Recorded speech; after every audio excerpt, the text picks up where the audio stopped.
Alors, on va enchaîner et ça va être avec un premier keynote. On avait prévu 15 minutes. Je vais lui demander de le faire en 8 minutes. Si c'est possible, je vais vous demander d'accueillir Ahmed Bennis, directeur général de Tanger Medezone.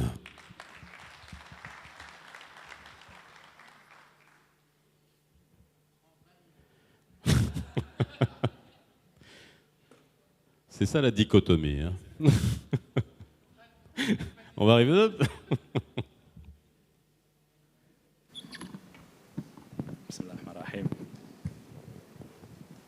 En tout cas, merci beaucoup de me donner cette opportunité de pouvoir partager avec vous quelques éléments d'information et je tiens bien évidemment à remercier messieurs les ministres de cette brillante introduction à cette journée extrêmement intéressante.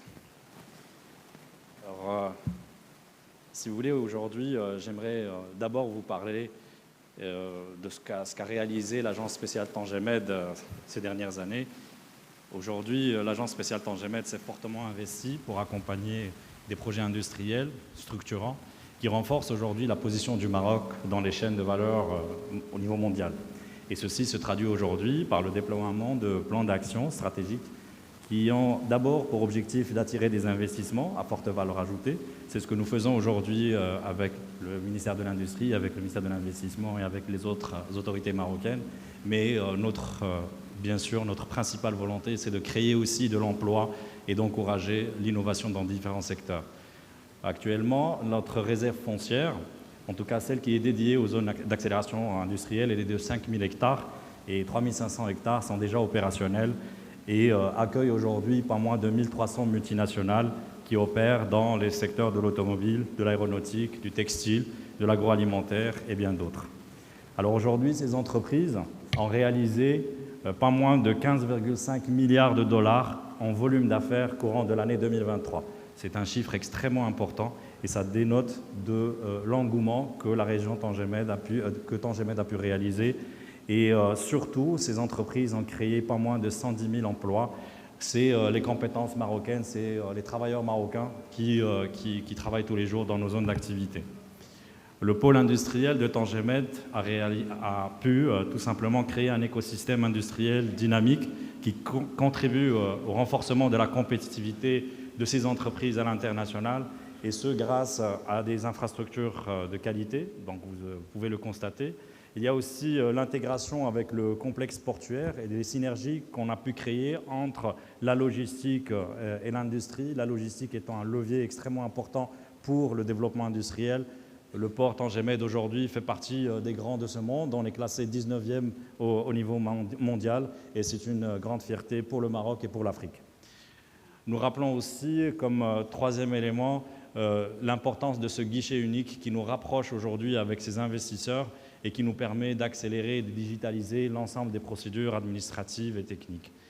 Ces zones d'accélération accueillent aujourd'hui ce vivier assez dense d'entreprises, mais qui s'appuient surtout sur des compétences de très haut niveau qui ont pu aussi démontrer la capacité à accompagner les évolutions technologiques récentes au niveau des chaînes d'approvisionnement mondiales. Incontestablement, je pense que c'est unanime, Tanger Med reste un levier essentiel pour notre souveraineté industrielle en développant un écosystème compétitif, résilient et autonome. Cet écosystème, il joue aujourd'hui un rôle central dans cette dynamique en développant des capacités de production locales, en attirant des investissements massifs et cela permet aujourd'hui, par réduire la dépendance aux importations et renforcer l'expertise technologique locale. Et la présence de ces grandes multinationales contribue certainement à la montée en compétence de notre main-d'œuvre et à améliorer les standards de production pour pouvoir concurrencer les grands donneurs d'ordre. Notre objectif reste bien évidemment de renforcer ces chaînes de valeur locales en facilitant l'accès à des marchés internationaux, ce qui augmente la compétitivité de ces entreprises marocaines face aux défis majeurs de la globalisation. Aujourd'hui, nous sommes devant un défi qui est extrêmement important et pour nous, Il n'est pas seulement de se doter d'un écosystème attractif, d'attirer des investisseurs ou de rejoindre les chaînes de valeur mondiales, mais il s'agit pour nous aujourd'hui d'augmenter la part de la valeur ajoutée créée localement et de remonter dans la hiérarchie de la chaîne de valeur d'activités simples à des activités beaucoup plus compliquées, mais à fort potentiel.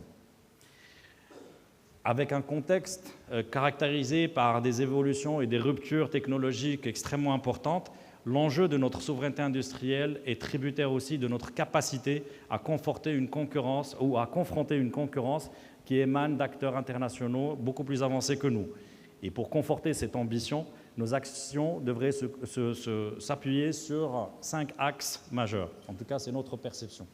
D'abord, c'est le renforcement et la diversification des partenariats économiques et industriels à l'aune de ces nouvelles orientations des chaînes de valeur dont a parlé Faisal tout à l'heure.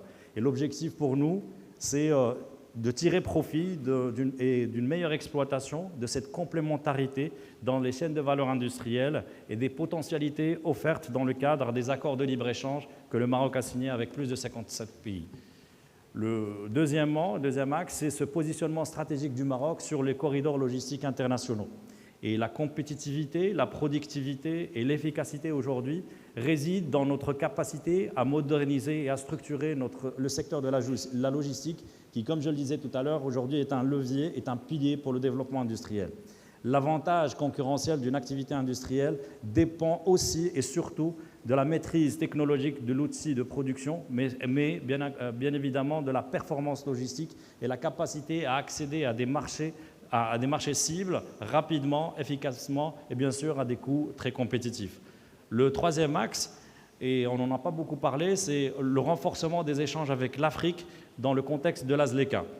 Donc ceci nous permettra de réduire cette dépendance vis-à-vis de partenaires historiques et d'offrir de nouvelles opportunités pour nos entreprises marocaines. L'accord de l'AZLECA aujourd'hui, qui est une grande opportunité pour nos entreprises, favorisera la construction d'une chaîne de valeur industrielle régionale en amont à travers la mise en place de synergies et de complémentarité industrielle entre les pays africains et nos partenaires africains, et puis en aval avec le développement d'un marché qui est beaucoup plus important, mieux structuré et plus enclin à favoriser le Made in Africa.